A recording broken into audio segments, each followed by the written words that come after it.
Hey, deserving listeners, I thought I would answer your patron emails. This first email is from middle tier patron Dr. Joel.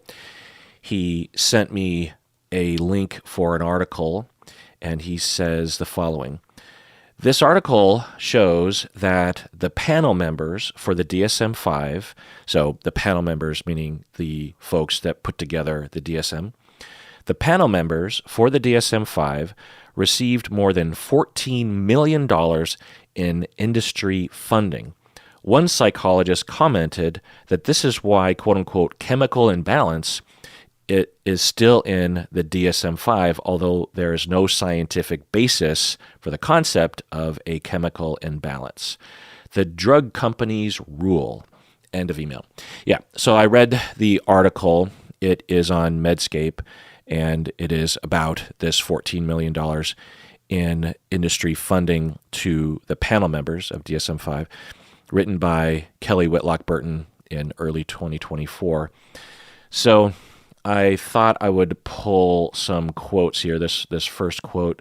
So, you first hear this, it sounds really horrible, and it can be really horrible, but it's more nuanced than just automatically being horrible.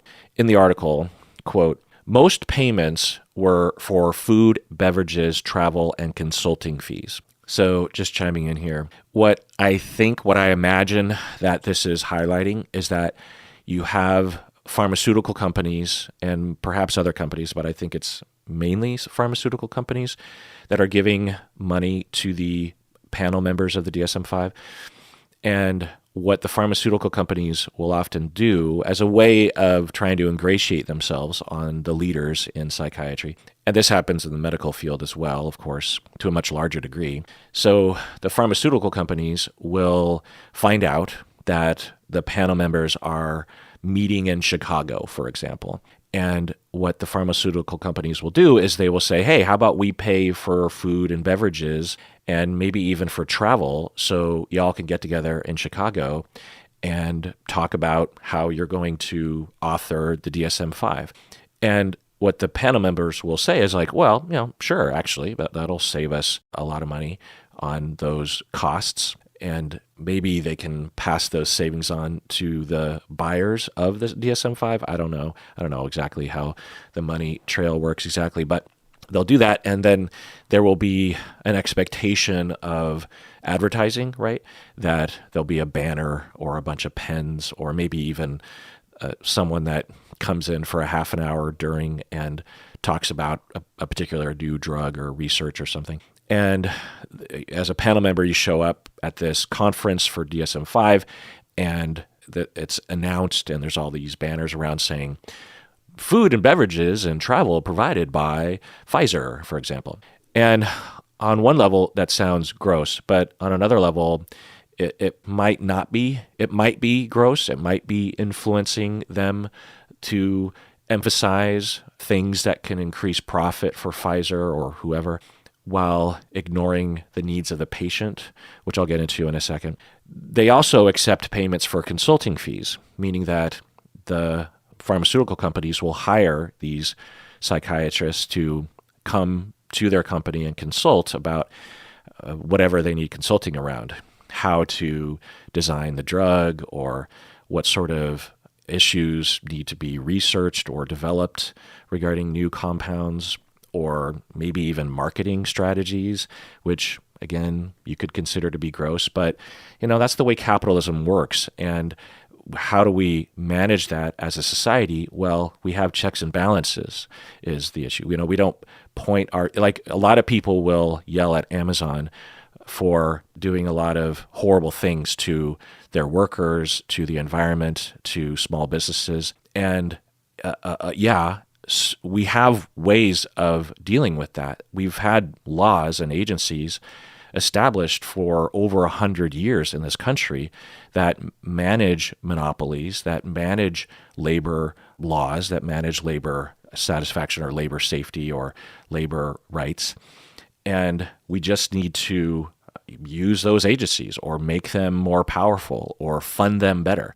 It's all the time. It's, like with the FDA or other kinds of agencies, when you just allow the capitalistic system operate on what it's designed to do, which is to maximize profit, then they're going to exploit labor and they're going to not really care about the consumer. They're only going to care about profit.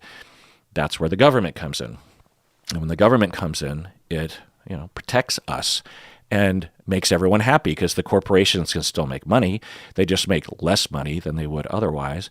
But ultimately, you could say that they're more sustainable because they don't kill off the customer base, or destroy the economy in the process. That's why you need banks following certain rules. So when it comes to pharmaceutical companies doing this, the way that I understand economics and policy is that it's fine that they do it, but we just have to have oversight. We just need to have powerful agencies that can make sure that the psychiatrists are not being pressured or over-influenced or lied to, or you don't have leadership within the psychiatric community that are fraudulently telling their members to do something. And they have agencies in place to actually do that.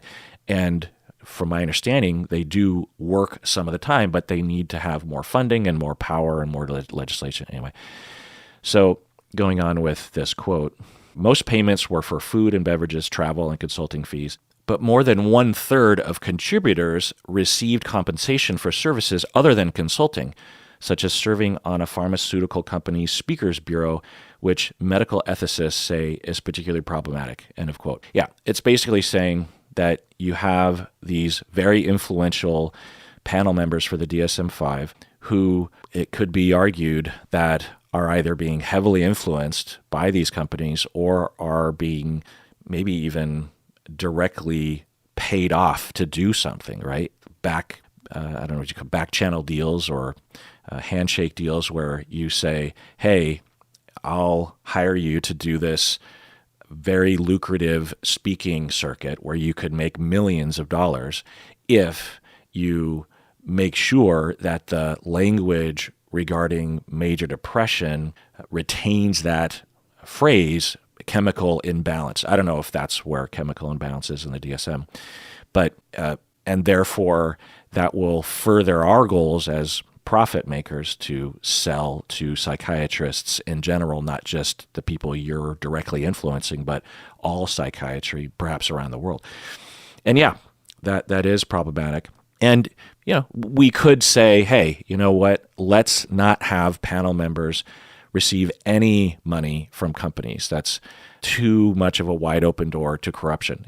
It's the same reason why we have at least expectations that Supreme Court justices, U.S. Supreme Court justices, will not receive money and favors from corporations like what Clarence Thomas did, because when you do that, you could either be influenced and or making a back channel deal where you're saying, I will rule in this way that will be favorable to your profit, and as long as you give me this vacation in the Bahamas or something. And, I think that that's a worthy thing to think about. Anyway, so the other thing is that when it comes to consulting or speaking, it's not necessarily a bad thing. It can be a good thing, actually. When you live in this world, and maybe Dr. Joel knows all this stuff, I'm sure he does.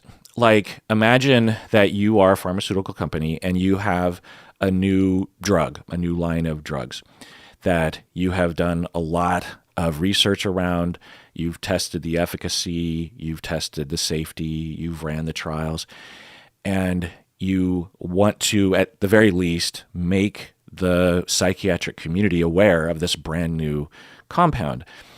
And since 98% of practicing psychiatrists have not been in graduate school in a long time and might not really pay attention to the trades in terms of the journal articles that are being sent out, or those journal articles are not very interesting in terms of grabbing your attention, then what you might do as a pharmaceutical company is you would hire a prominent figure that is respected within the psychiatric community, maybe even a panel member of the DSM-5, because they often are prominent figures in our field, or the field of psychiatry, or if I say our field, meaning mental health in general. And you have this individual who is paid a lot of money because it's a big pain in the ass to travel the country and do all these different talks at various different conventions and stuff.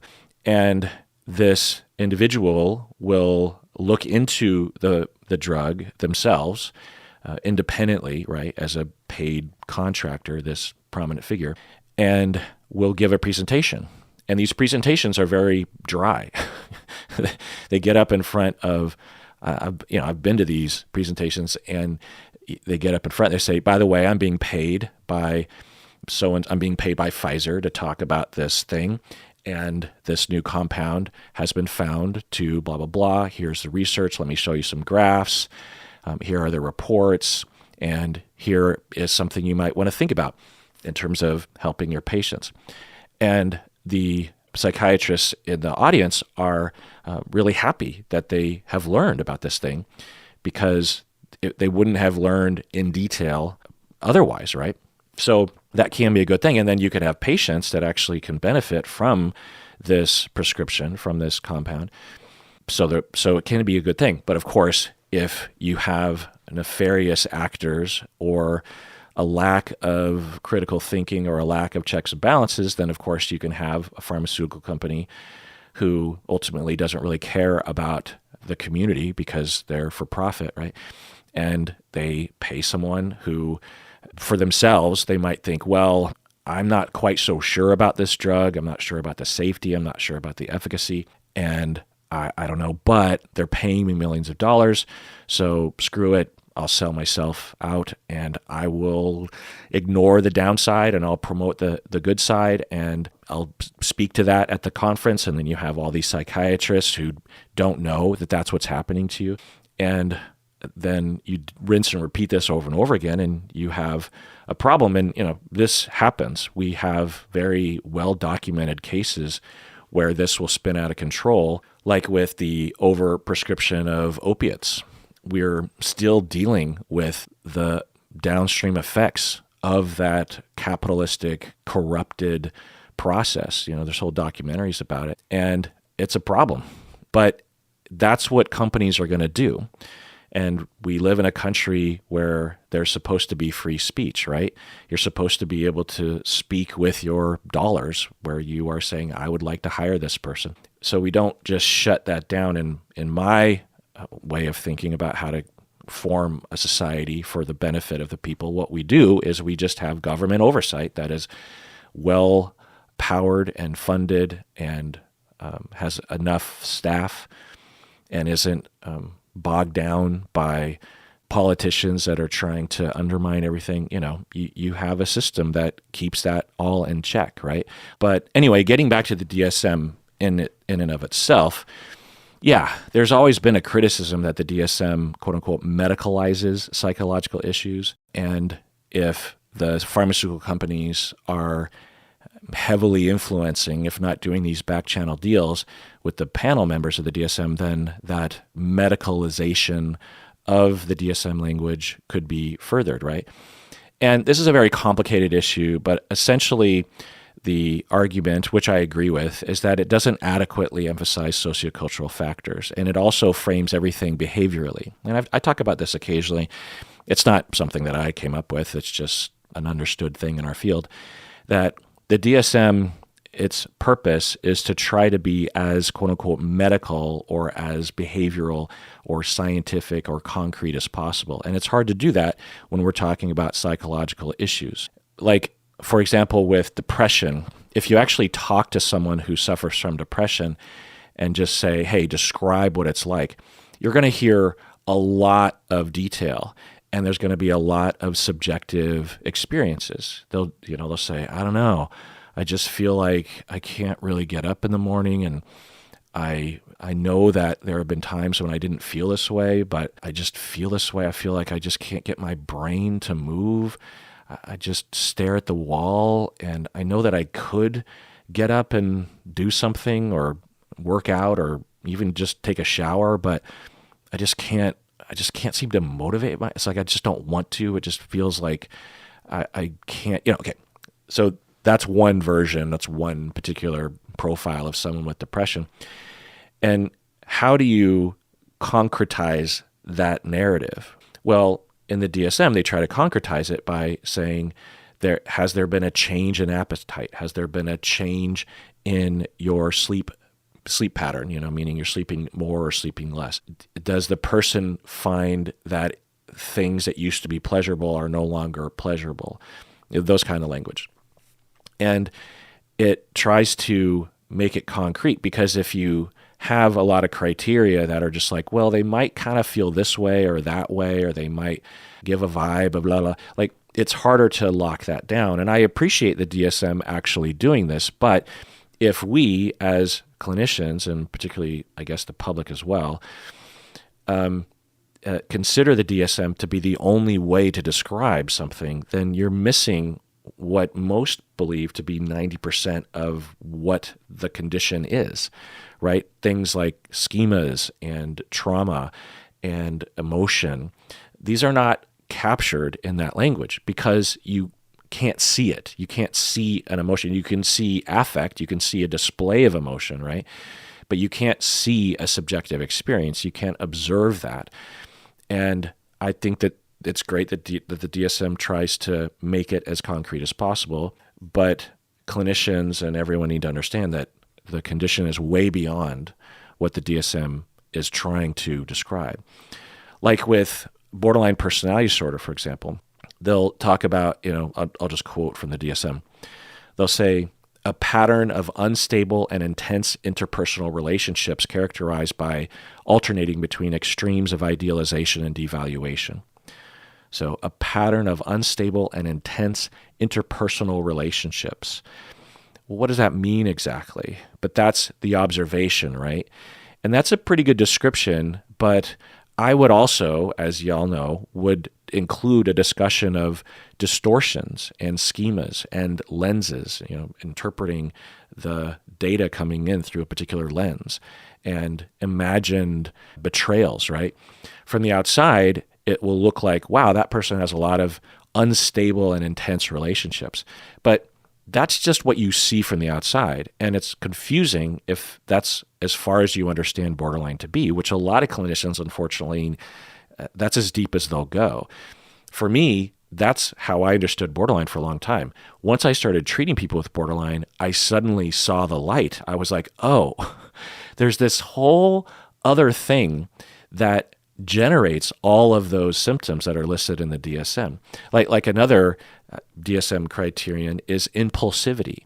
They'll say, as one of the criteria for borderline personality disorder is that the person is impulsive. And that doesn't make any sense to me. I've talked about this before, but people with borderline aren't impulsive. That's not the word. But when you understand what might look to be impulsive, when you understand where it comes from, then you understand the behavior. When someone has tremendous betrayal and abandonment trauma, and you don't text them back, or you hang out with a friend a little longer after work or something, I'm going to sneeze.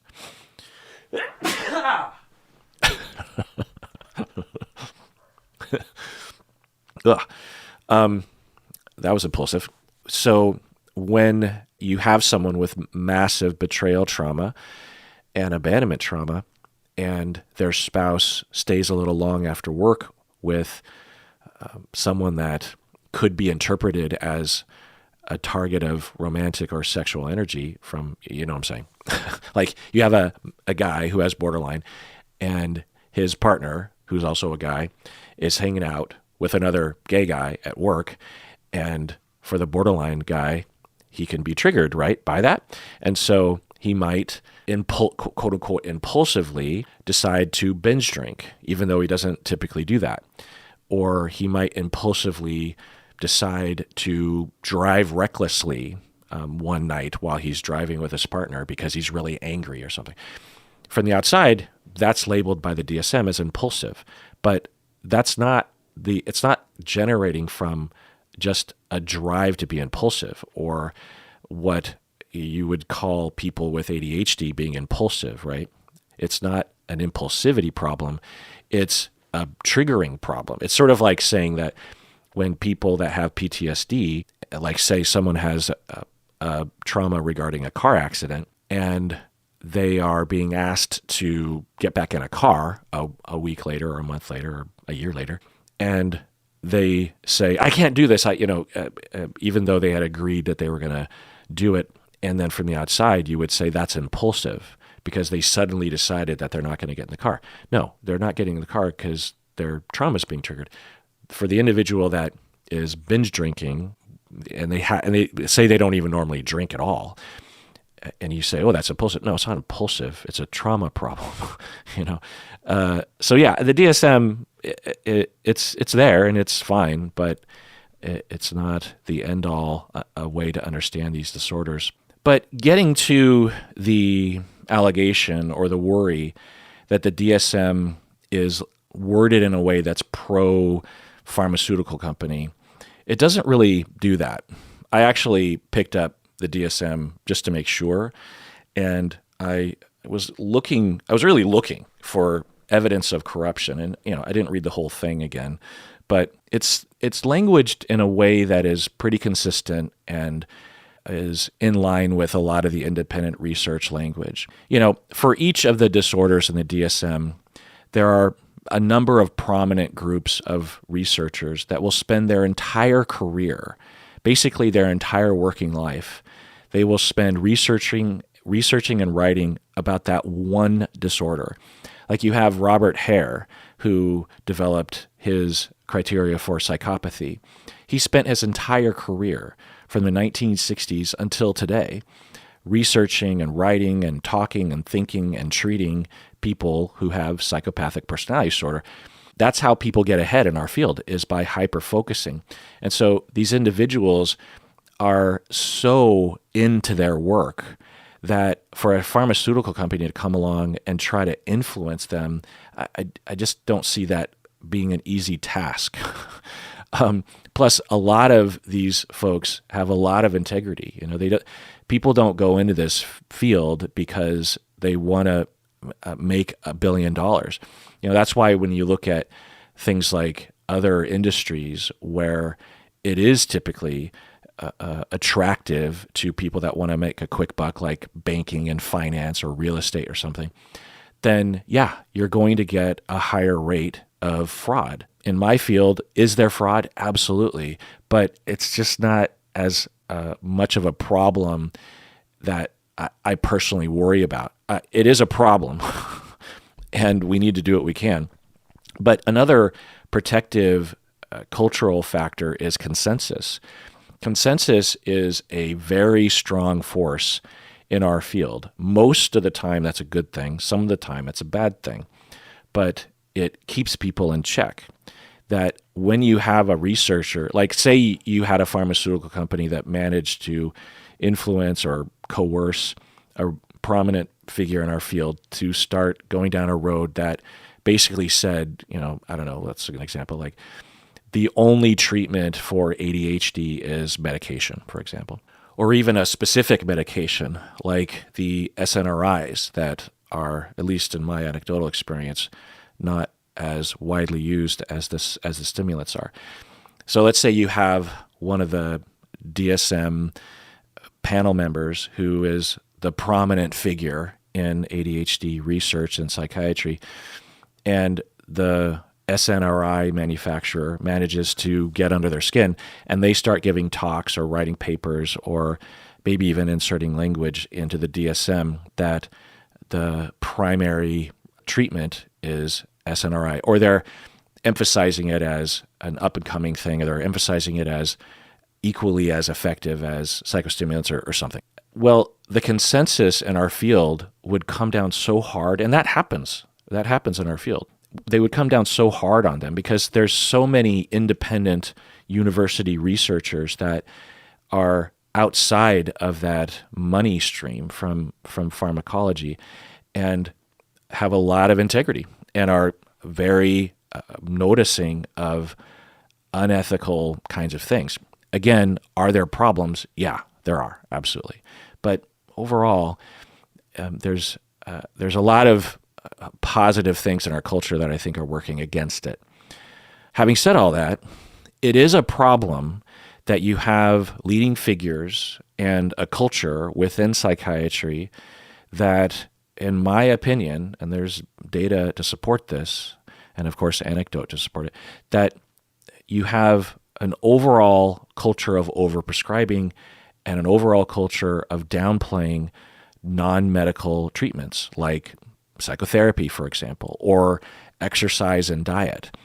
It is a well-understood phenomenon. Do you have psychiatrists that are holistic around this? Absolutely, you have it. But when money is on the table and people are worried about paying their mortgages or paying for that vacation that they're wanting to go on later in the year, then people start to brainwash themselves. And that needs to be kept in check, and that is a problem. It has been a problem.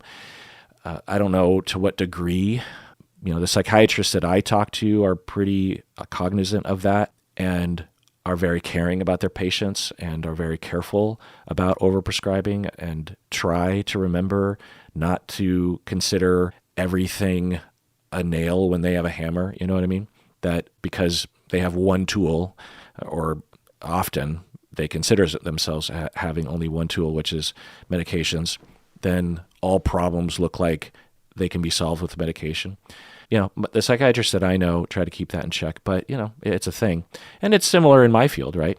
That for me, I can't provide prescriptions, right? And so when people come to me, I'm going to be in that world of psychotherapy, and I might ignore the obvious possibility that client might benefit from a psychiatric consultation or even a medical consultation. It's a well-known thing in my field that you need to make sure that you know what you don't know, and that you recommend and refer a client to another provider, like a medical provider, if they show signs that there might be some issue there. Like someone comes in with even depression, right? They come in and they have, or like with Humberto, when he was suffering from his thyroid disease, it looked like he was suffering from a lot of anxiety, panic.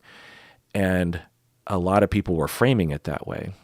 But for him, he kept going back to the drawing board because he was telling himself and others, it didn't feel like straight up anxiety. He has a lot of anxiety, or he has had anxiety. But he kept saying, this isn't the same. This isn't the same. And they kept saying, it's just anxiety. You're okay. And he had to fight. And eventually they did more tests and said, oh, actually, yeah, your thyroid is like completely haywire. And he had it removed, and he's been recovering ever since, but he's doing a lot better. So this, having blinders on is a problem in a variety of ways. In this instance, you had medical providers that were ignoring the medical possibilities and were telling him that he needs to go to a therapist. So it's kind of the opposite, right? But it's a general problem when you have blinders on, So another thing to think about is, okay, what are the ongoing solutions? And I've already been over some of them, but just to be specific, I think we just need to raise awareness, like having this article that's read by a lot of people. I think that it helps. I think raising awareness can influence the culture and influence the panel members. I imagine that most of the panel members are trying to do an ethical job, and they might have to be reminded, like with me. I sometimes have to be reminded, don't see every problem as a problem that can be solved by psychotherapy. That reminder helps me. I need that reminder, like, I don't know, every 6 months or something, so that I don't go down a road where I ignore that. It's like on the list of things that I pay attention to when I'm working with clients. And if I go too long without that reminder, then I might overlook something, right? So these kinds of reminders help us clinicians. Also, we might want to have an independent organization oversee this panel to make sure that there aren't undue influences, that kind of thing. And the other thing is that we already have a major measure that is helping the situation. The fact that this article even exists is because of Obamacare, the Affordable Care Act. A part of Obamacare was the establishment of the Open Payments Database.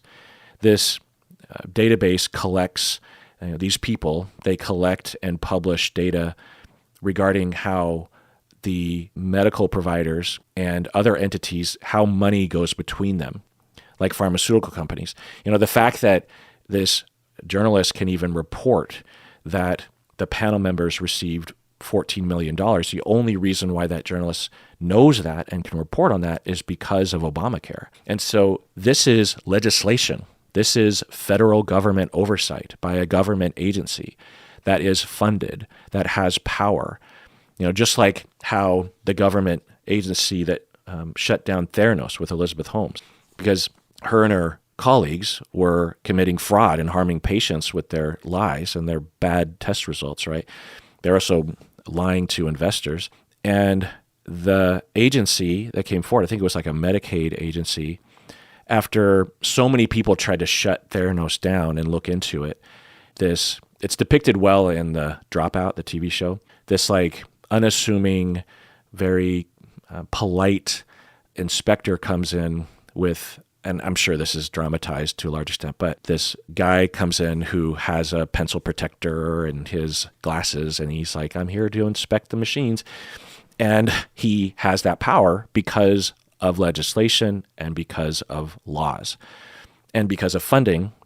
You could argue that this inspector should have been on site years before and probably would have been if the government funded this agency to a greater degree. And once that investigation began, I think immediately, at least in the TV show from my memory, that day, after people have been trying to shut down Theranos for years, that day, the guy shuts down Theranos because he is not satisfied with the safety and the claims that were being made. All the shit, you got to watch the TV show, but Elizabeth Holmes and I think his name is Bawani, they were just very good at bullying and obscuring and throwing up smoke screens.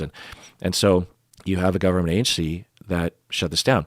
Elizabeth Holmes would probably still be committing fraud and harming patients, maybe to a much larger degree, if that government agency and that agency worker didn't exist.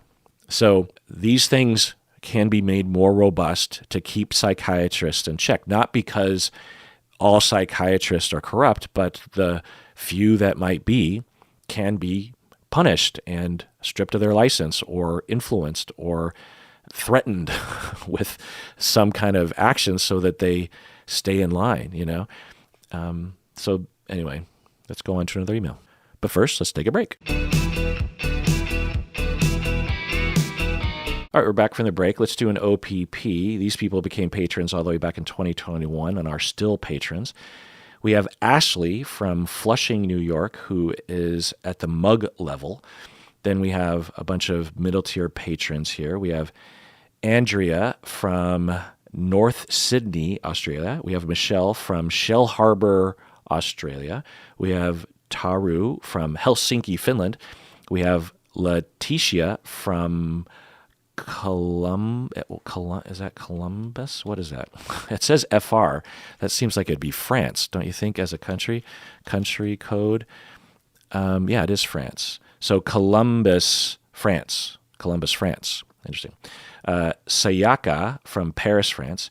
TK from Amsterdam, Holland, Netherlands. We have Ashiana from New York, New York. Lisa from Sun City, California.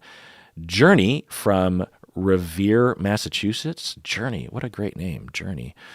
Willow from Philomath, Oregon. I've never heard of Philomath, Oregon. Shannon from Irvine, California. I've heard of that. My uncle used to live there. Christina from Chicago, Illinois. Princess from Portland. That's another great name. You got a Journey and a Princess. Hillary from Alameda, California. Elliott Smith has a song called Alameda. You walk down Alameda, shuffling it, sa sa da sa, da da da da da da, da da da da da da.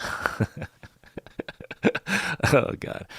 Alexandra from Towako, New Jersey, Mac from Decatur, Illinois, Anne from Seattle, I know that place, Annette from Paulsbo, I know where that is, in Washington, Shira from Seattle, Tanaka from Decatur, Georgia, Doris from Indianapolis, Joy from Floresville, Texas, Terry from St. Paul, Minnesota, Mackenzie from Bothell, Washington, and Bailey from Bothell. We got Mackenzie and Bailey, both from Bothell. Sarah from Palmyra, Virginia, Amanda from Roseville, California, Shelby from Phoenix, Dominic from Dallas, and from God knows where, we have Dot, Dawn, and Tiffany. Thank you so much for becoming a patron and staying a patron this whole time. You are the wind beneath my wings, truly. All right, this next email is from anonymous middle tier patron. She says, "Hi, DKH, Dr. Kirkanda. I have a coworker who frequently complains about ailments and feeling sick. I have a coworker who frequently complains about ailments and feeling sick. She also has a son who is autistic and becomes violent. She often discloses when he hurts her physically. There have been lots of emergency visits and 2 major surgeries." Wow. She has a son who's autistic and is violent. She often discloses that when he is violent with her and to an anonymous military patron, and she has said that she's gone to lots of times to the emergency room because of this violence, and also there have been 2 major surgeries. My goodness.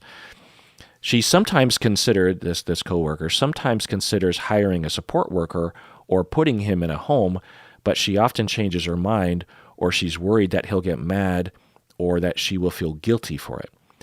I have increased my support from listening at first to her, and then I started to provide light suggestions eventually, and then I was later telling her that she really needs to seek out help because I got scared that he was going to kill her. Yeah. So just chiming in, you're saying that at first you're like, oh, wow, and you're being emotionally supportive. And then you start saying, you might want to think about this or that. And then now you're telling her she really needs to seek help. Going on with your email. Could you talk a bit about elder abuse? How can you support someone who doesn't want to make a change? How do I deal with the fear of her getting hurt? End of email. Yeah, this is a tough situation. So this is what we would call, in the broad sense, domestic violence, in that you have within the home, you have either a family member or someone that you're living with that is being violent with you. And it does happen. Children can be violent, domestically violent with their parents. And I've treated families like this. You don't get a lot of support for it online because for a lot of people, they just figure, well, you must have done something to that kid to cause that kid to be violent with you. And certainly that can be the case. But it's hard for me to know, obviously, because I would go into the home for a lot of these families. And when I would enter the home, I, of course, wouldn't know what had happened previously. But for some of these families, it did look like there was something else going on other than the parents influencing the child to be this way. There can be a lot of roads to anger. And, when you think about it more broadly, a lot of kids, when they're, young, can be violent at times, even though you haven't shown them that way of dealing with their anger. It's not uncommon to have a frustrated 3-year-old or a frustrated 6-year-old throw something at you or try to take a swipe at you with their hand. Not all kids do this, but many kids do. It's a natural instinct of, I don't like what's happening right now and I want you to stop. And we wouldn't say that just because a 6-year-old takes a swipe at a parent, we wouldn't automatically assume that the parent had modeled that behavior or abused the child to cause that child to do that. Some kids, they just do that. Again, not all kids, but some kids. In the same way, you can have a teenager or an adult child who, without being influenced by the parents or harmed by the parents, can manifest their anger with a lot of violence towards the parents. We could look towards other vectors like bullying at school or their own frustration or their own mental health, that kind of thing as well. But anyway, to answer your question, how can you support someone who doesn't want to make a change? Yeah, I think that's the core of what your question is that at first your coworker is telling you about this very difficult situation at home, and at first you're just like, oh, wow. And you're probably thinking, Well, eventually she'll figure out a solution there because that doesn't sound sustainable. And then you notice that she doesn't do anything and it seems to be staying the same or getting worse. And you're like, have you thought about this or that? And maybe you get a little bit of traction. And then a month or two later, you see that the problem is still just as big as it ever was. And you're thinking, why isn't she doing anything to help herself? Why does she live with this? Why is she just letting this happen? Or how come she hasn't reached out to anyone? And in your longer email, you were telling me that you basically know that she doesn't really talk about it with other people, or if other people are alerted, they don't really do anything about it. So you're just watching her suffer and basically, one could say, using you as an emotional crutch, right? I wouldn't say that, but I think some people would. And then eventually you start getting frustrated with her. I think a lot of people can relate to this, right? I think a more common story is you have a friend that is in a what we might call a toxic relationship, or they will frequently engage themselves with abusive partners, and you keep trying to help them, and you care, and they keep saying that they're going to do something about it, and they never do, and yet they still come to you and vent. And I get that question a lot. And what I say is that there's a tendency for some people being triangulated into this to take on the responsibility. And this is something that I'm very familiar with, both as a therapist and as a professor. It's something that I have to go over with my trainees all the time, that if you don't watch it, you'll start taking on the responsibility of other people's problems, and it'll destroy you, or it'll destroy the relationship, and it'll destroy your ability to be a positive force in this person's life, because you'll either start yelling at them or rejecting them, or it'll destroy you emotionally. And so this is where differentiation comes in, where you have to notice that and take measures to distance yourself to some extent so that you can be there in a way that you want to be there.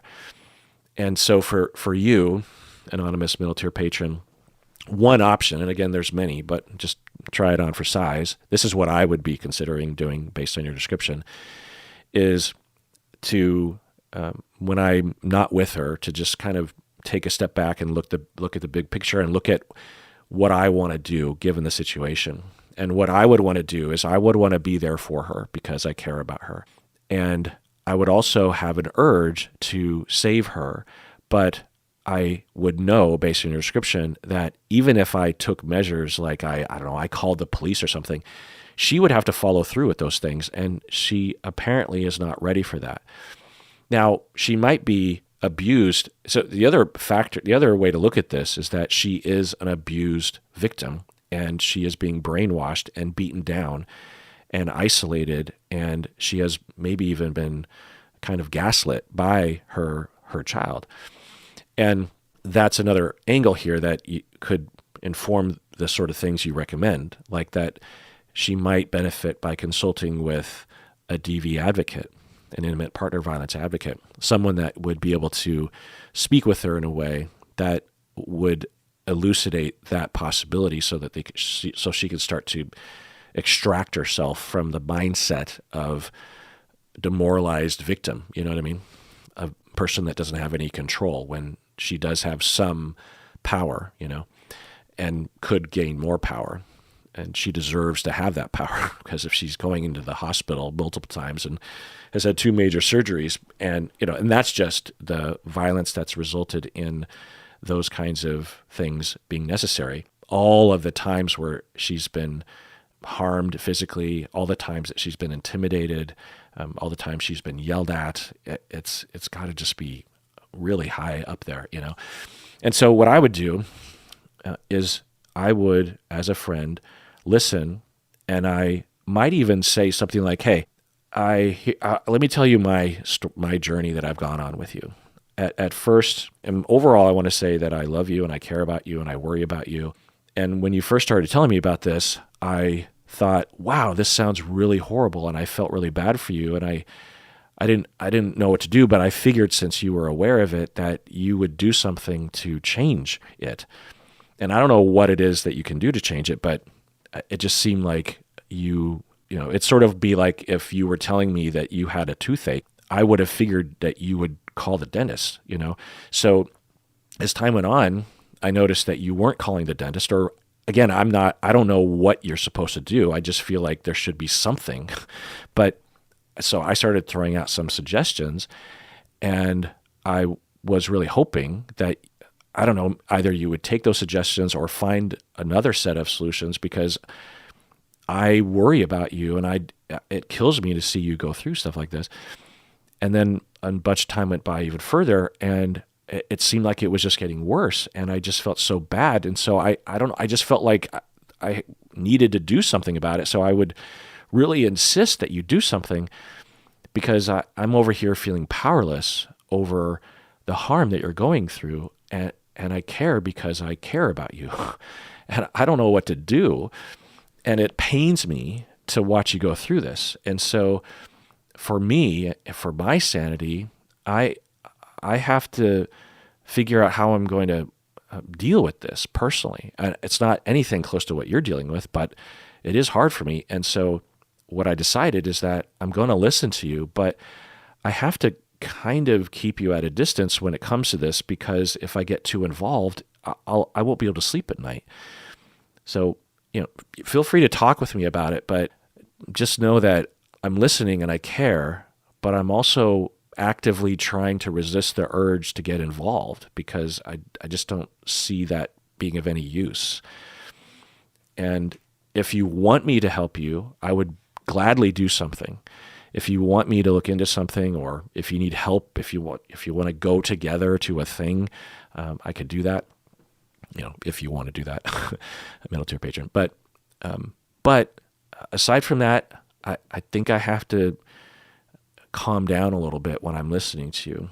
And I feel bad about that, because it feels like I'm giving up, or it feels like I don't care, but I do care. And because I care, I have to do this, because if I let this caring spin out of control for me, it'll cause me to not want to even talk with you, because it will be overwhelming for me.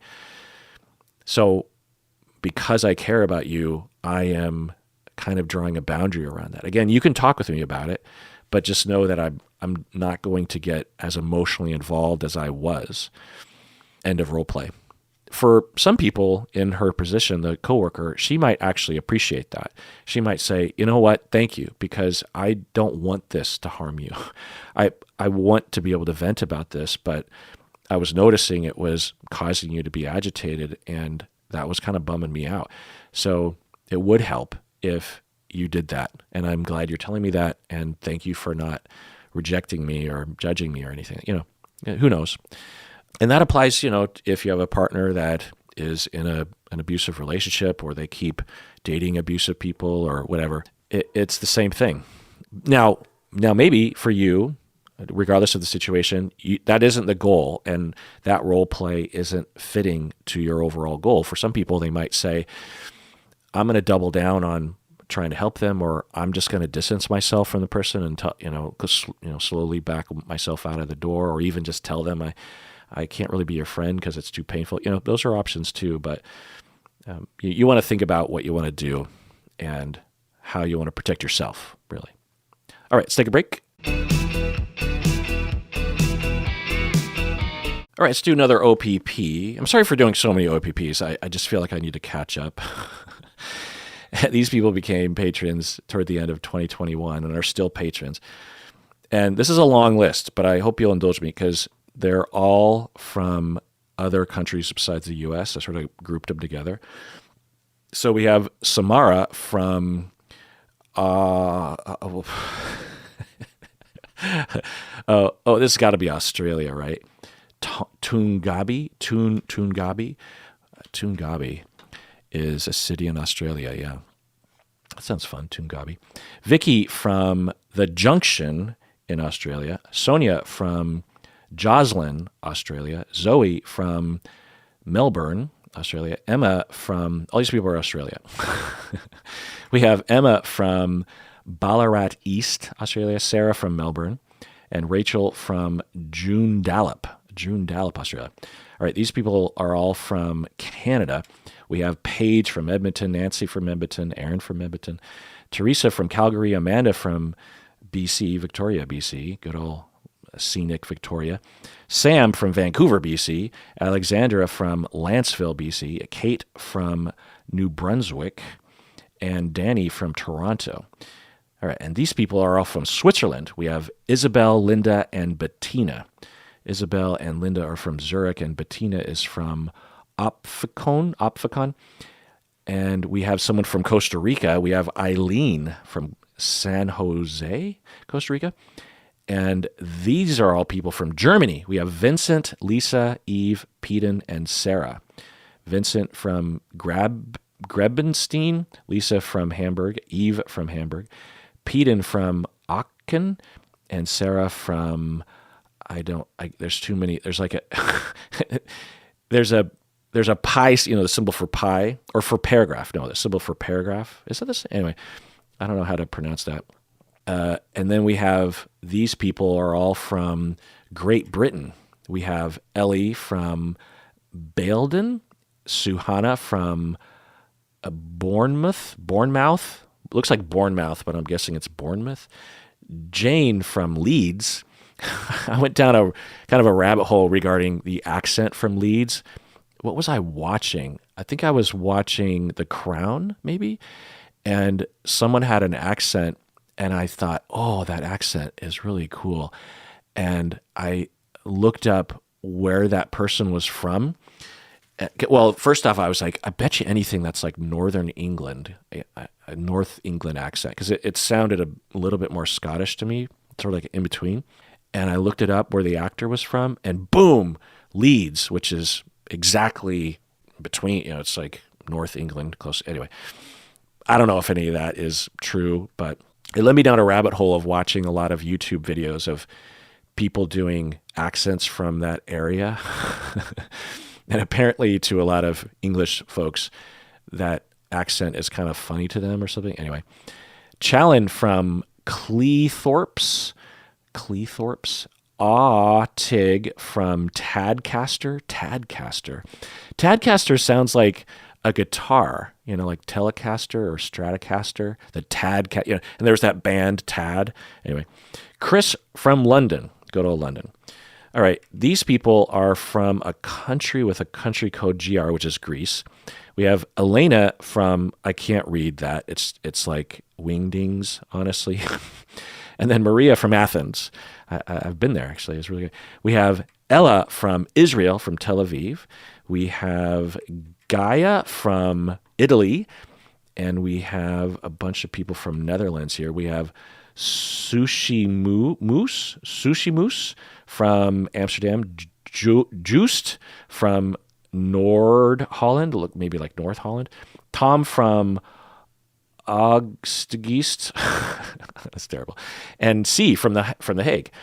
And then these people are all from Norway. We have Ketil, Taryn, and Helene. And then we have Anna from Poland. Thank you so much for being a patron all the way across the world in various different far-flung, exotic, cool-sounding places. And thank you for indulging me, everybody, while I powered my way through that. All right, let's move on to another email. I'm very excited to announce that I have answered all of the upper tier and middle tier patron emails. So we're now getting to the basic patrons and YouTube members. I always start with middle and upper tier folks and work my way down. And I'm now in the Google Doc that is for the standard patrons. And that means I'm on the right track. This doc is over 200 pages, so I'll have to pick and choose. But this question is pretty easy to answer pretty quickly. This is from anonymous patron and YouTube member. She says, "Hi, Dr. Honda. I have a question about love bombing. I've listened to your content on narcissistic personality and Big Ed from 90 Day Fiancé, and I was wondering whether it is possible for love bombing to be associated with other relational traumas or to be a variation of normal, or is it always associated with narcissistic personality disorder? I'm asking because in all of my past experience, men who have love bombed ended up becoming controlling and having signs of narcissistic personality disorder. But I'm wondering if that is always the case, or if it could just be that the person is just very eager to be in a relationship. End of email. Yeah, if you listen to my deep dive on love bombing, or really anytime I talk about it, I am clear, I believe, that love bombing is something that, well, first off, if someone's just eager to be in a relationship and they don't have the underpinnings that would result in love bombing, then it's not love bombing. You could be very, very in love with someone and really want to be with them and praise them and admire them and maybe want to move fast in the relationship. But if you get pushback from the other person and you adjust, then that's not love bombing. That's just being in love. But for those who will react poorly to pushback, to slow down or whatever, then we would call that love bombing. And for those individuals, most of them are not suffering from, well, I would say usually what I'm delineating is a volitional love bombing, like with people with psychopathy, con artists who are purposely and knowingly deceiving you by showering you with admiration. That's a rare individual. That's usually how love bombing is characterized. And honestly, I can't tell from your question, but I'm guessing that, well, I don't know, but on the internet, if you just Googled narcissism and love bombing, or especially like on TikTok or something, the vast majority of content, at least to me, it looks like what they're describing is psychopathy, not narcissism. So there's that. Plus, people with narcissism, they're not the folks that would tend to love bomb. They can, for sure. But the people that, the non-psychopathic love bombers tend to be borderline or preoccupied or histrionic. They can be narcissistic, but that's rarer because narcissistic people, generally speaking, are pathologically independent and are oriented towards themselves and not towards other people, and are convincing themselves that they don't need anybody. Whereas people with borderline are very much oriented towards others and are desperate for closeness. Narcissistic people are too as well, and can manifest their desperation in the form of love bombing. Absolutely. And there's other, I guess, conditions. One, because people avoidantly attached could love bomb potentially for the same. I always say underneath every narcissistic person and underneath every avoidant person is a preoccupied person or a borderline person, or at least the traits of it. It's just manifesting in a different way, meaning that avoidant and narcissistic people are just as desperate for closeness, if not more to some extent, because they've not only been denied that growing up, but they also have denied themselves the opportunity to ever pursue it.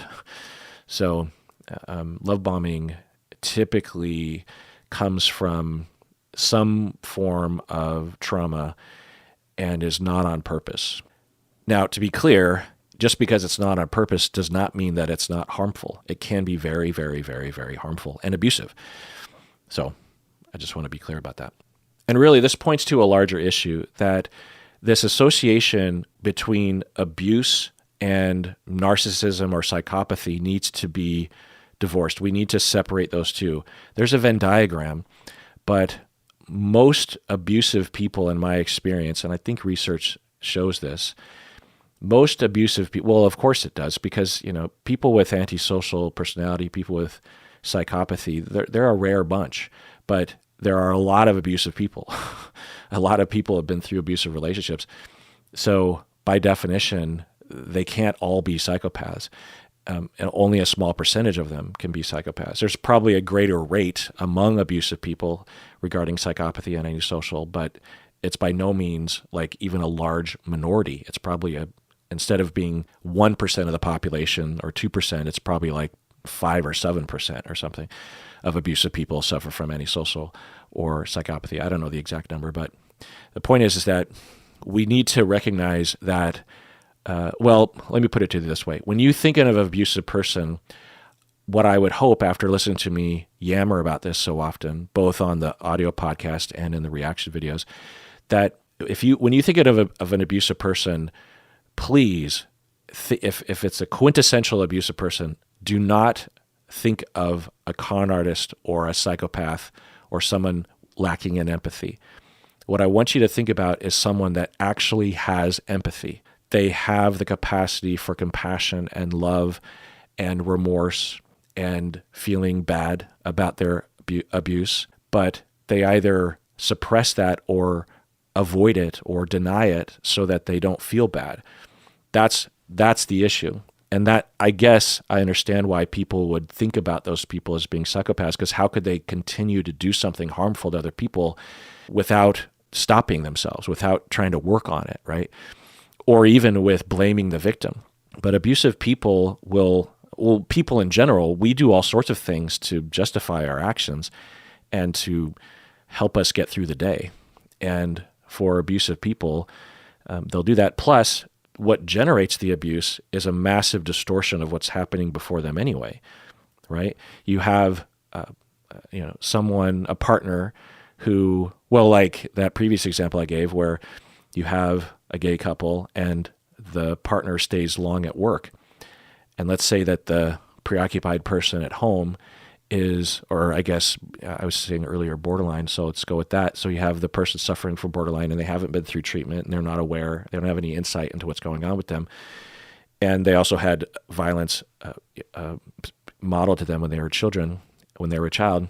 And so when his partner comes home, he will become very upset at his partner for staying late and for making him feel bad, and will punish him and say, I can't believe, and berate him, you're a slut, or you probably got together with him, didn't you? You're disgusting to me. I mean, just look at you. It's just like that thing you did to me before. I mean, I can't even believe that I'm with, just berating, maybe hitting, but you can get a lot of abuse done with just your mouth. And so that individual who suffers from borderline, they have empathy. They care. They deeply care. And they have the capacity for remorse. But what they believe is happening is that their partner is massively mistreating them. That's how it feels to them. That's how it's being interpreted, maybe even distorted into that.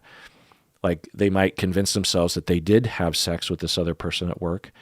Their partner did cheat on them. And therefore, it's within their rights to be upset and to express that, right? So that is abusive in the way that I described it. And it's not someone that is what the internet would call a narcissist, or what I would call someone that lacks empathy, like with antisocial or psychopathy. All right, this next email is from patron and YouTube member Sierra from South Dakota. She says, hello, Dr. Honda. I would like to recommend that you watch Blue Eye Samurai on Netflix for your own enjoyment and possibly for a reaction video series on YouTube. End of email. Yeah, absolutely. This has been on my list for a variety of reasons. I think I saw someone that I respect online saying how great it was, and I want to watch it. I do. Blue-Eyed Samurai, yeah. All right, this next email is from patron Taylor from Bend, Oregon. She says, I have lived a life of chronic pain and fatigue from the beginning of puberty as a young teenager. I have lived a life of chronic pain and fatigue. I have never known a moment of my adult life that wasn't affected by some kind of pain or exhaustion. I sometimes feel so much pain that I have to sit down or else I might fall down. I can't be independent. To have independence is to choose pain. I can't pursue any passion like a skill or a career, because to pursue any passion is to choose pain. But to not choose a passion feels like giving up. I'm talking with a counselor about how to change how I think about things, but it's very challenging. I feel like I was born into the most opposing body for how my mind works. I want to do things, to contribute to my people and my tribe, and to not feel free to do so makes me feel like I don't get to be a full person. Can you think of any unique tools that could help with this? End of email. Well, first off, Taylor, I'm so sorry. I have no idea what that would feel like. I have had very minor glimpses into how that might feel. I went through a period of time when I had stabbing pain in my back at varying degrees throughout the day. It was never horrible though, but it could be demoralizing even at a low grade level. It just feels like really, because usually when pain happens for us, there's there's relief at some point, right? Like you bang your arm and you have a bruise. Usually it's like, okay, this hurts, but eventually it won't hurt anymore.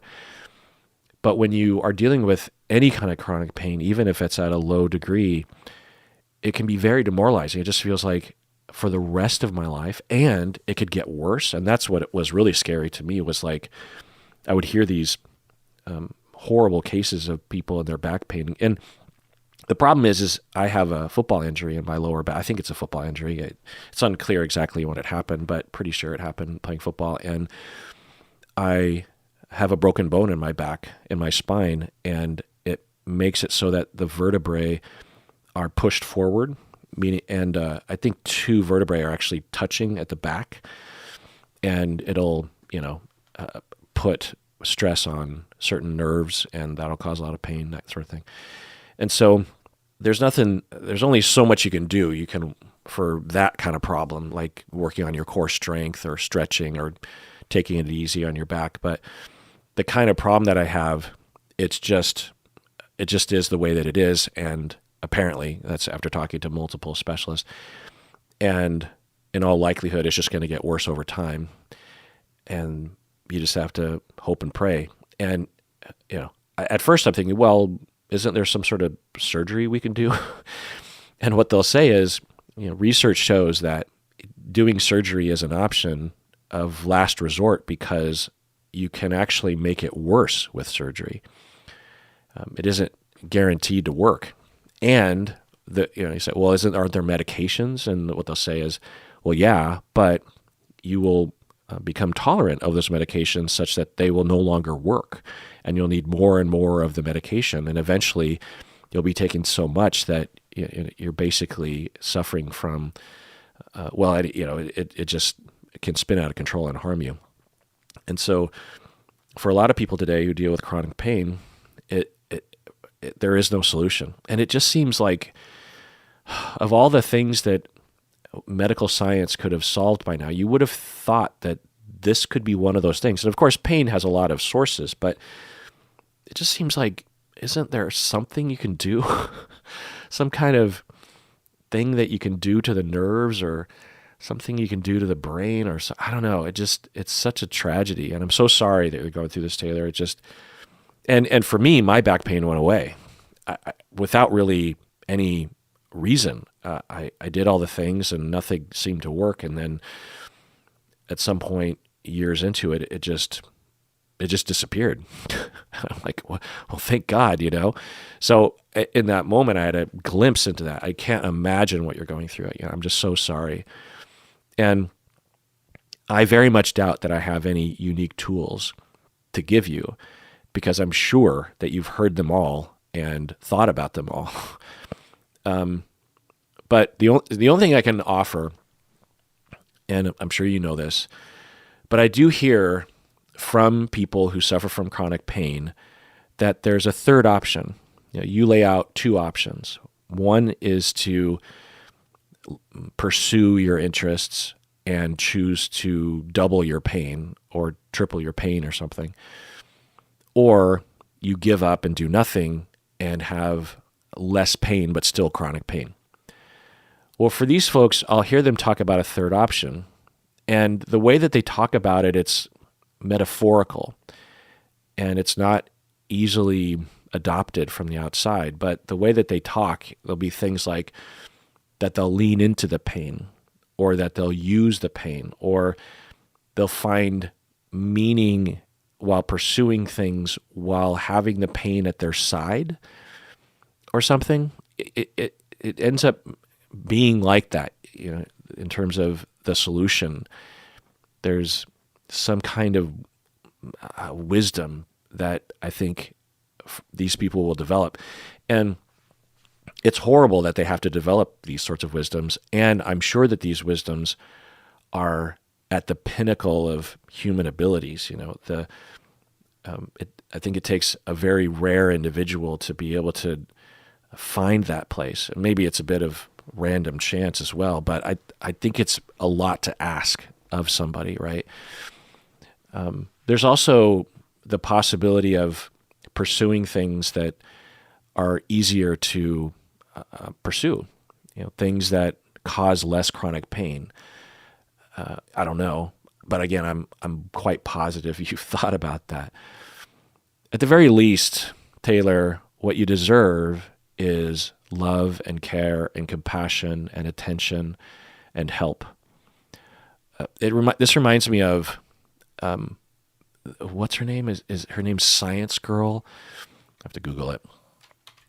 Science Girl. Physics Girl. Sorry, Physics Girl. So Physics Girl, if you know her, you know her, but I've been seeing her videos for a very, very long time. She's a science educator, very smart, very charming, and makes great videos, has made great content for many, many years. Well, she had COVID and then she got long COVID, and now she is in so much pain and she has so much fatigue and her brain isn't working hardly at all that she just, I'm not describing it well, but I've watched a lot of footage about her having to have a very particular kind of diet, and she basically just lays in bed and she can't even think. She can't watch TV. She can't read. She can't talk. It's painful. It's hard. It's cloudy. She's suffering on such a high level. It sounds miserable. And for so many of us fans of hers, Physics Girl, to see her go from this energetic, intelligent, charismatic, fun, and she just brightens your day, to go from that, it just makes me cry. And so to think about you, Taylor, going through that, something like that, it just destroys me. And that line that you say here, which is that you say that you feel like you were born into the most opposing body for how your mind works. That feeling that your body is opposing you. Your body is against you. If you could just free your mind from your body, download it into some other thing or body or machine, it just be free of the pain. It's really just so sad and aggravating to me that you're going through this. It's so unfair. It's just so unfair. I'm sorry. All right, well, let's end the episode there. Everybody take care of yourself and take care of others, because we all deserve it. We really, really do.